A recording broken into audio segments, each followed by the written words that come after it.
You'll get rid of all of the guesswork dialing in your MIG settings if you understand the two principles I'm going to teach you in this video.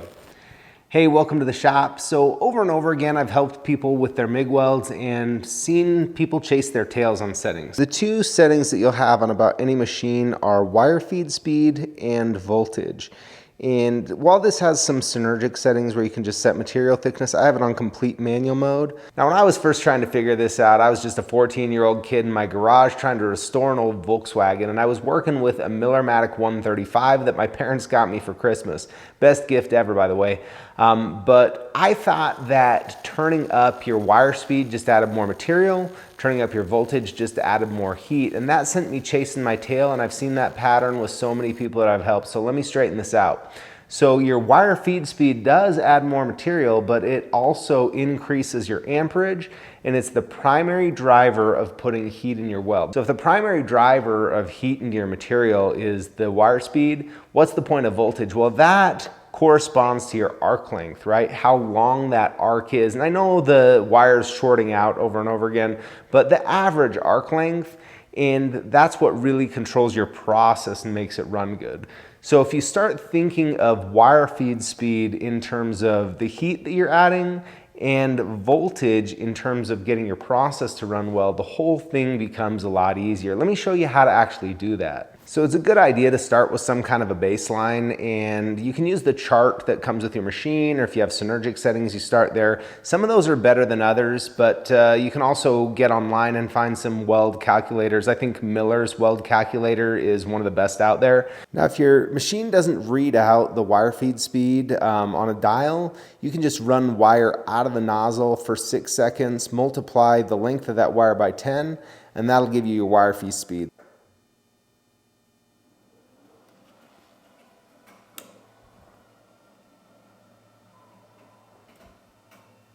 So this segment of wire measures what, about 31, and I was just counting time, so pretty close to the 300 that the machine is set at. While you're doing that with that wire extended out, make sure you don't have your work clamp on your table or anything else that it could short out on, because it could be a bad day. So once you have an initial guess at your wire feed speed based on one of those calculators or a chart on the machine, you can go ahead and move into the voltage tuning. Now, there are two main things to focus on with voltage. The first is to get the right transfer mode running. So we're talking about short circuit MIG, and in short circuit MIG, the wire comes out, it'll contact the material, and then an arc will start. That'll create a weld puddle, and then the arc will get longer till it goes out, and that process repeats. And so we need that to be running well first. And I happen to know that on this particular machine, every machine's a little different, that 19 volts is going to do that. So let's take a look at what it's like when it's running well.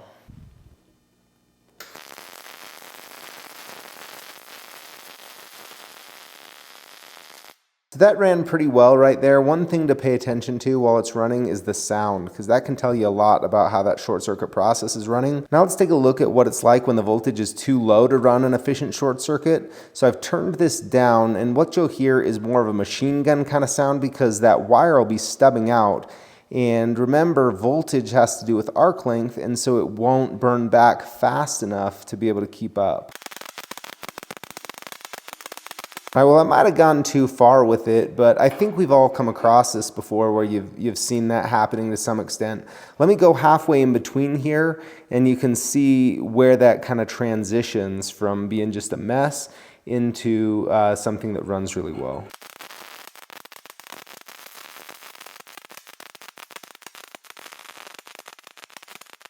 It was definitely better than the last one. You could still hear some popping, like when it was extremely low, and some parts where it was running okay, but hopefully that gives you an indication of what to look for when your voltage is too low for your wire feed speed. So now I'm going to turn the voltage up a little bit from there, and you'll see that instead of stubbing out with the wire shorting out too much against the material, it'll burn back a little bit too far as we work up. So I'll go up a couple of volts from our ideal setting.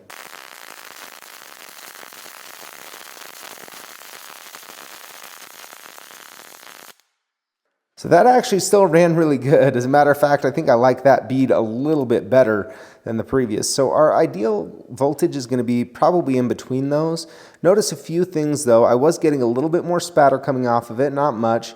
And notice how the bead is wider, right? So it's covering a little more area. That's what happens when your arc length is longer, because it spreads that weld puddle out. So still really good. Let's turn it up a little bit more so you can get a picture of what that's like.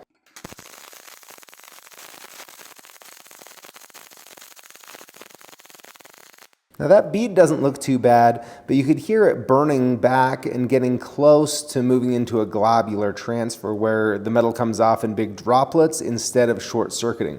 So this was right on that transition point. Let me run one more beyond this where it's turned up and you're getting out of the short circuit transfer mode.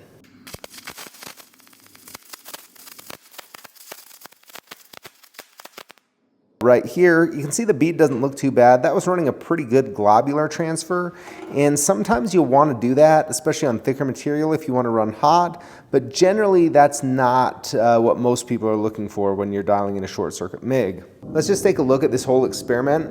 So to be clear, these numbers might not be the same numbers that you get with your machine, and if you don't even have a numerical readout for your voltage, it doesn't matter. This could be A, B, C, D, or whatever it is, but going through this experiment at least a few times will teach you a lot when you're learning. So if you look down here where it's low, I didn't have a good short circuit transfer mode. As I move up, it's getting closer. Then right in here is really the ideal transfer mode in between these two beads. Then up here, I'm pushing towards a globular transfer where it's going to be too hot for a lot of situations running this 1/8 inch thick material. And so I know this is the window that I want to run in. Now notice the bead profile. Like I pointed out before, you have a much larger spread on your bead. So if you have really convex welds that kind of poke up, one of the fixes for that is actually running a bit more voltage. Let's just crank through this same experiment tuned in on this region right here and look at how you can fine tune the voltage for your bead profile once you've found where it runs with a good transfer mode.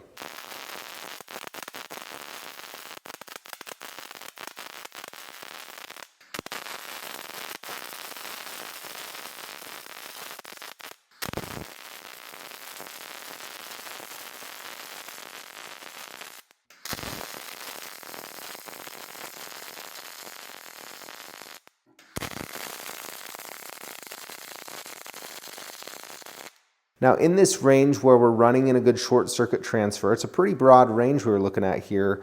You can see the weld bead profile just flattens out a lot. Now this whole experiment took maybe 2 minutes to run, and if you run this a few times on your machine, you're really going to be an expert. It's worthwhile to do at least a couple of times to get a feel for how the different voltage settings affect things.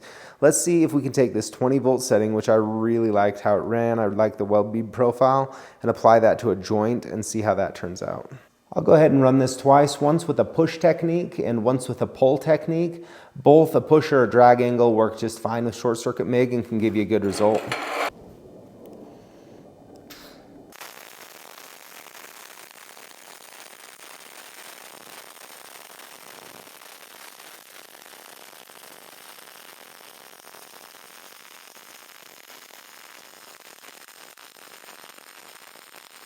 That ran really well. I was probably traveling a little bit slowly there with the camera, so my fillet weld is maybe a little bit larger than it needs to be, which isn't a big problem, but you could speed it up, and the dynamic of the arc with those settings was pretty good. Here I go with a little bit of a drag angle to it.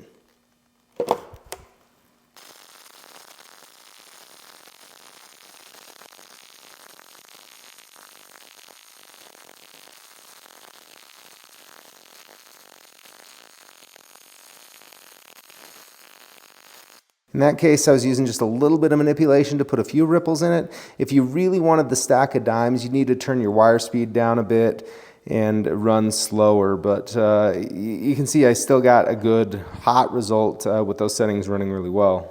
I told you I'd loop back around to talk about adjusting wire feed speed.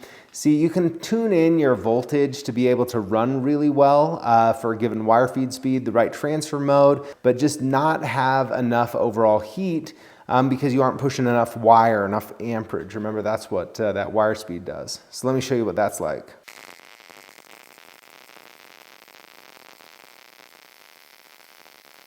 So that short circuit transfer was running really well. I had a perfectly dialed in voltage for the wire speed that I was running, but the wire speed was so low that I just don't have much amperage. And see how that weld's sitting right up on top? Basically the angle at the toe of the weld is almost 90 degrees where it's just piled on. And so if I were to run that on a joint, that's not going to give me the penetration that I want.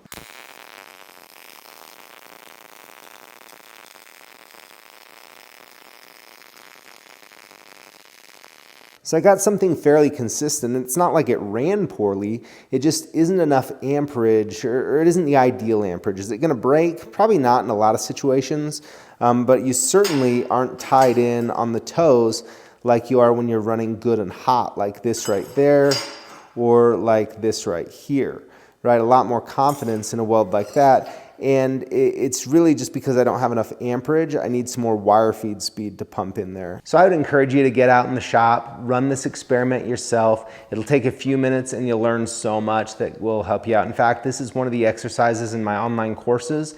And in those courses, I save you so much time and hassle because I just walk through baby steps with small practice exercises. So you just learn one principle at a time. It's not overwhelming. And pretty soon you work through about 30 to 40 lessons depending on the process. And you get to a point that you can weld just about any project that you want to. So be sure to check those out in the description. I keep them as affordable as possible.